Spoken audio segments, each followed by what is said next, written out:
change in the స్తుతి. ఒక స్తుతి వలె మారిపోవాలి, స్తుతి ధూపం వలె మారిపోవాలి. Hallelujah. Hallelujah. Then you know, next one thing happened. The praise turned into song.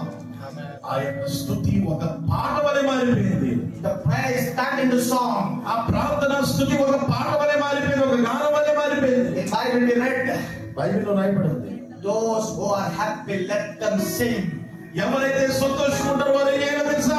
పాటలు పాడాలి. When it is time to pray, your troubles come fast. ఎప్పుడైతే నువ్వు శ్రమలో ఉంటావో ప్రార్థన చేయాలి. It will turn into praise. నువ్వు ఎప్పుడైతే స్తుతి వలె మార్చబడతావో, The praise will turn into song. ఈ యొక్క స్తుతి ఒక పాట వలె That మార్చబడతాయి. means your sadness will be turned into joy.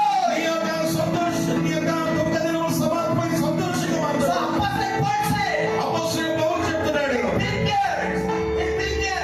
పిలిప్పి రాసిన పత్రికలో in this church we said, ఆయన పిలిపి చర్చికి చెప్తున్నాడు, rejoice in the Lord. ఎల్లప్పుడూ ప్రభువునందు ఆనందించుడి. ప్రభువునందు ఆనందించుడి. ఎల్లప్పుడూ